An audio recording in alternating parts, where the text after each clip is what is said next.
नमस्कार दोस्तों, मैं राहुल और आप सभी को फिर से एक और बार स्वागत है एविल नाइट यूट्यूब चैनल के एक और नई कहानी पे।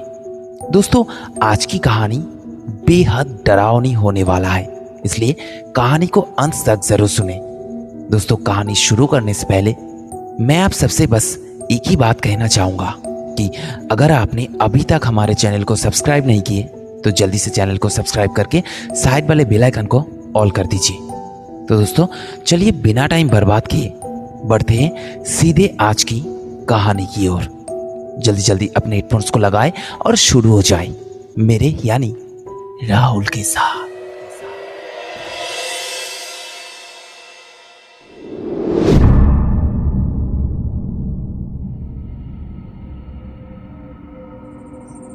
क्या आप कभी किसी ऐसी जगह जाना चाहेंगे जहां आप जानते हैं कि आपसे पहले जो भी कोई गया कुछ ना कुछ अपना खोकर ही वापस आया और वहां का कुछ अपने साथ में लेकर आया? प्रतीक अपने घर भोपाल से दूर जोधपुर में रहता था और एक बैंक में नौकरी करता था। उसके साथ उसका एक रूममेट भी था। प्रतीक को यहां रहते हुए 6 महीने ही हुए थे। एक दिन रविवार सुबह सुबह घर की डोरबेल बजी। दरवाजा खोला तो उसके बचपन का दोस्त भास्कर वहां सामने खड़ा था। दोनों पूरे 6 महीने के बाद मिल रहे थे।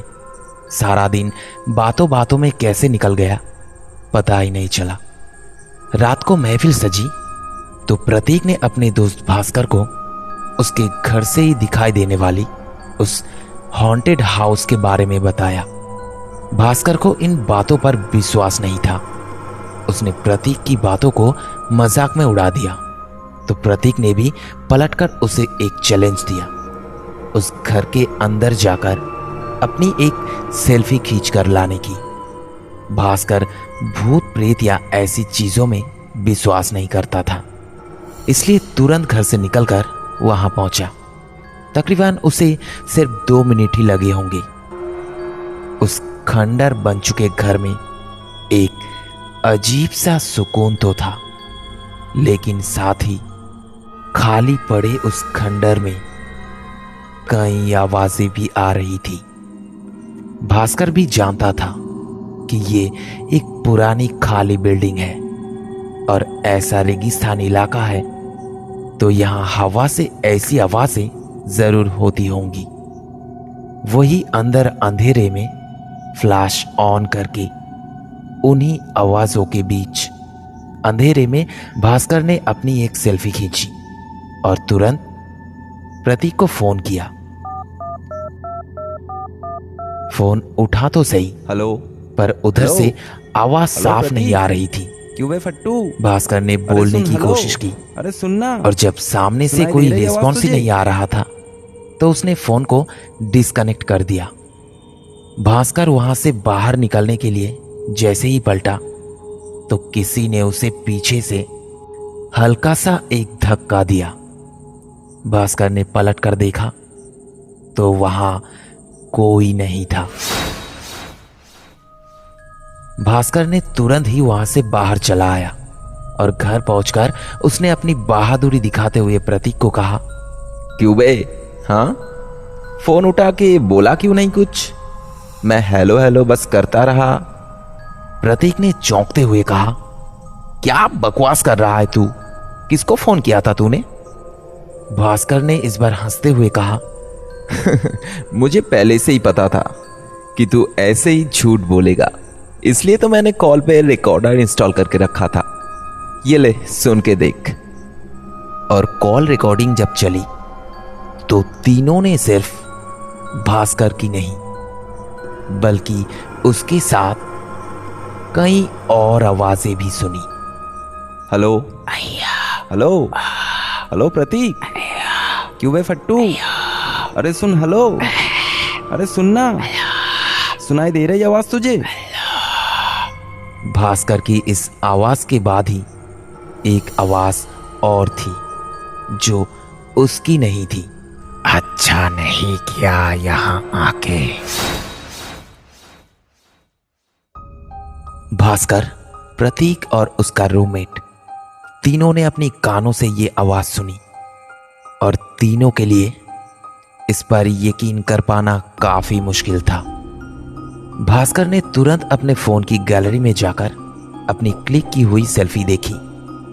उस सेल्फी में वो अकेला नहीं था, बल्कि उसके पीछे दाएं तरफ राजस्थानी कपड़ों में एक औरत थी, बाएं तरफ एक आदमी और भास्कर के ठीक सामने बीचों बीच खड़ा था एक बच्चा।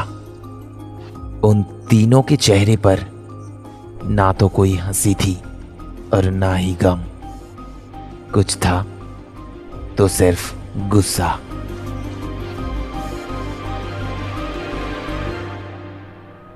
भास्कर ने तुरंत वो फोटो अपने फेसबुक अकाउंट पे अपलोड कर दी और कैप्शन डाला, ghost caught on camera.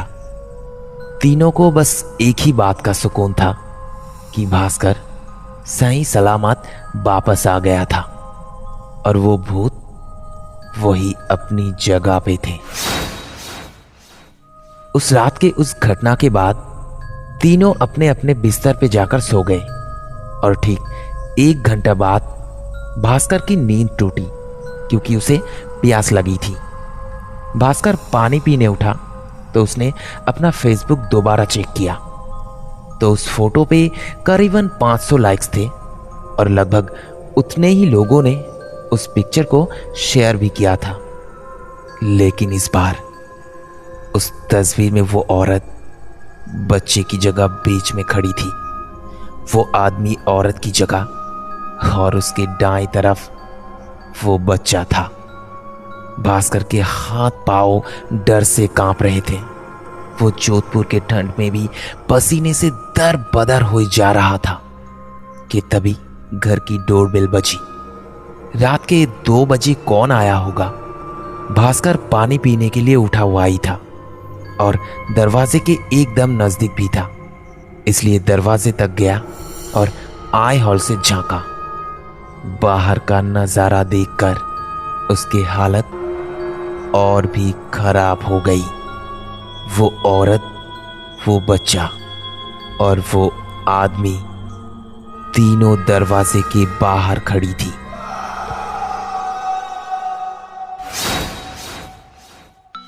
Bhaskar चिल्लाता हुआ पलटा तो प्रतीक और उसका रूममेट भी वहां आ गए थे।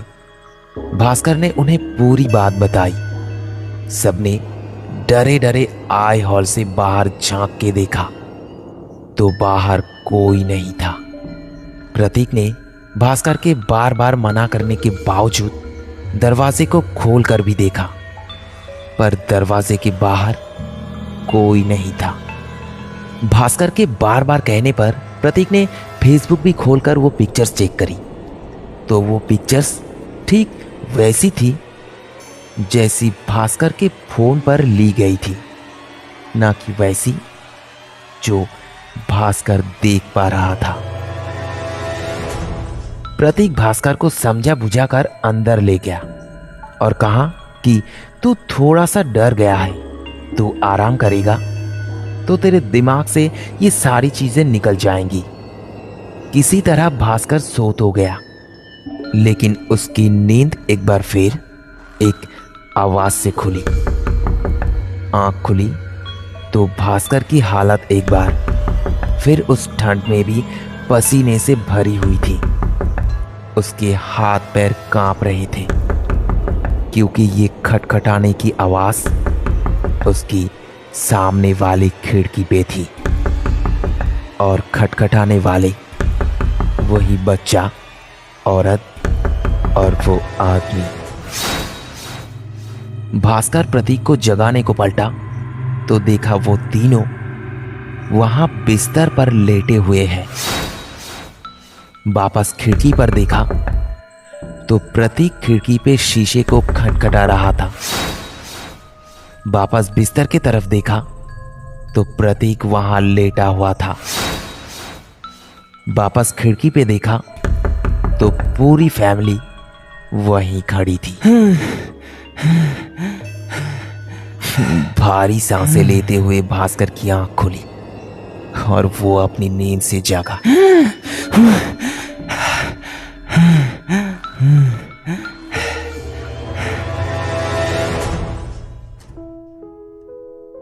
Like, share and subscribe and do not forget to press on the bell icon। तो चलिए बढ़ते हैं कहानी की ओर।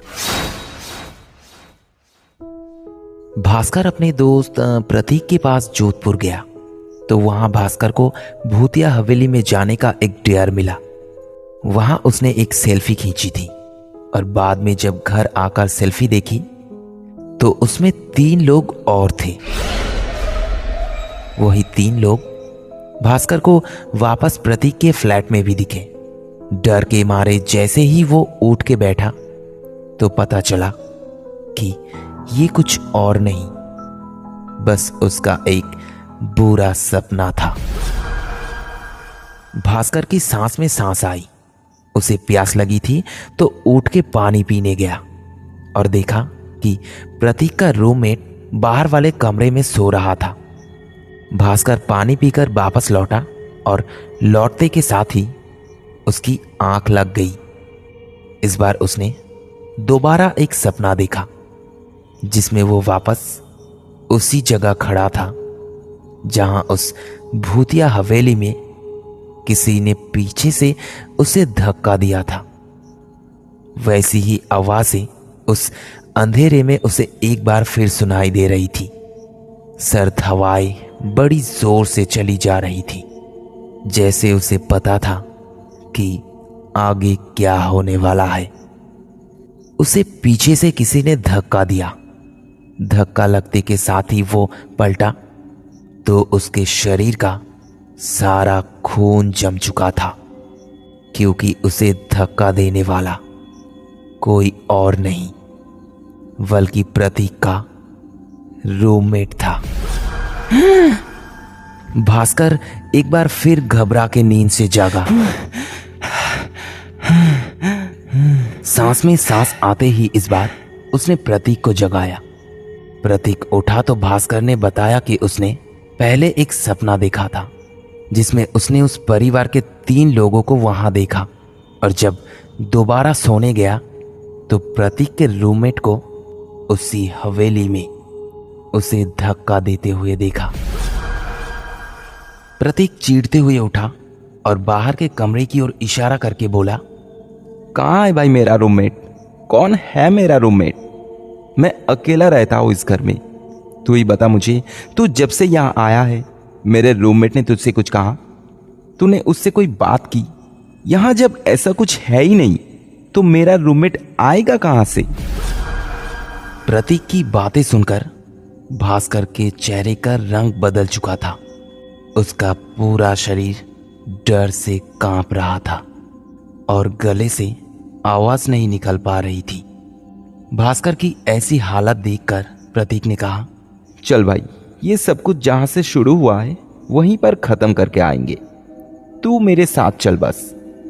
इतना कहकर प्रतीक भास्कर के माना करने के बावजूद उसे उस भूतिया हवेली तक अपने साथ ले गया। रात के सन्नाटे में दोनों इस वक्त खड़े थे उस हवेली के ठीक सामने। दूर दूर तक सड़क पर कोई दिखाई नहीं दे रहा था।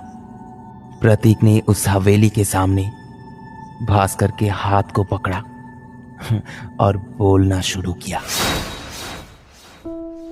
आप क्या सोच रहे हैं? उस भूतिया हवेली के सामने खड़े होकर प्रतीक ने क्या बोला होगा? उस हवेली के मेन गेट के ठीक सामने खड़े होकर प्रतीक ने बोलना शुरू किया, हमें माफ कर दीजिए, हमसे एक गलती हो गई कि हमने आपके घर में आकर आपको परेशान किया। अब जो कोई भी है वापस अपने घर में आ जाइए। हमारी गलती को माफ कर दीजिए। वैसे भी हम आपको परेशान नहीं करना चाहते थे। प्रतीक इसके बाद कुछ और बोलता उसके पहले ही भास्कर की आंखों के सामने किसी ने प्रतीक को एक जोर सा धक्का देकर जमीन पर गिरा दिया और उसके बाद उसकी टांगे पकड़कर खींचता हुआ उसे उस भूत बंगले के अंधेरे में ले गया। गूंजती रही तो बस प्रतीक की चीखें।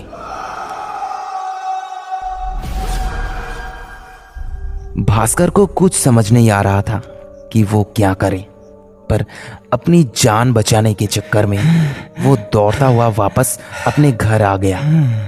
दरवाजा बंद करके हांफता हुआ वो वहां खड़ा ही था कि उसकी हांफने की आवाज के साथ साथ एक और आवाज भी आई। भास्कर दबे पांव उस आवाज का पीछा करते करते कमरे के अंदर पहुंचा तो देखा प्रतीक अपने बिस्तर पर सो रहा था। भास्कर को कुछ समझ नहीं आ रहा था कि ये सब क्या हो रहा है। भास्कर को लगा कि शायद वो अभी भी सपना ही देख रहा था। प्रतीक को एक बार सपने से जाग के उसने जगाया तो उसे ये सब दिख रहा है। अब अगर उसे जगाएगा तो न जाने भास्कर को क्या क्या देखना पड़ेगा। भास्कर ऐसी उल्टी सीधी बातें सोच सोच के बस पागल हुए जा रहा था। वो बाथरूम में घुसा, मुंह धोने को उसने नल खोला और पानी बार बार अपने चेहरे पर मारने लगा। पर पानी मुंह पे मारा तो समझ आया कि पानी उसके चेहरे पर उसे महसूस ही नहीं हो पा रही। उसे लगने लगा कि वो अभी भी शायद सपना ही देख रहा है। उसने खुद को जगाने के लिए जोर जोर से खुद को थप्पड़ मारने शुरू कर दिए और चीखने चिल्लाने और रोने लगा। इतनी आवाजें सुन के प्रतीक की नींद टूट गई थी। वो भागता हुआ आया और बोला, ये क्या कर रहा है? पागल हो गया क्या तू? भास्कर रोते रोते बोला, भाई मुझे कुछ समझ नहीं आ रहा, क्या हो रहा है मेरे साथ। मैं जाग रहा हूं या सो रहा हूं मुझे ये भी समझ में नहीं आ रहा। कभी कोई दिखता है तो वो होता नहीं है और जो होता है वो दिखाई नहीं देता।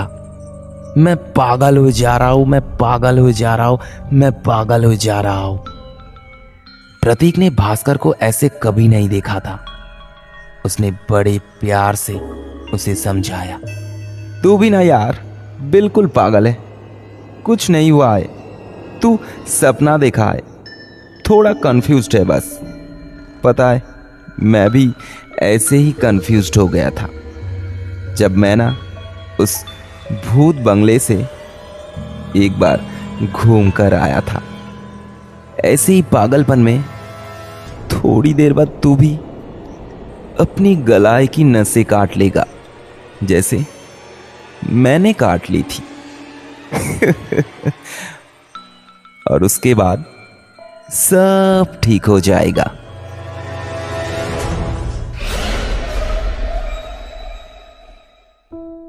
दोस्तों, कैसी लगी आज की कहानी? अगर कहानी अच्छी लगी तो लाइक शेयर जरूर कर देना। और अगर अभी तक आपने चैनल को सब्सक्राइब नहीं किए तो चैनल को सब्सक्राइब करके साइड वाले बेल आइकन को ऑल कर दीजिए, क्योंकि आपका सपोर्ट हमें सबसे ज्यादा जरूरी है।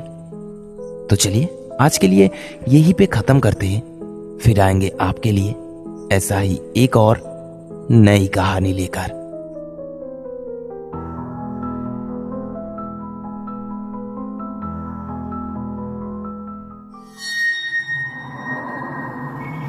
डर की एक सच्ची कहानी, इविल नाइट में राहुल के साथ।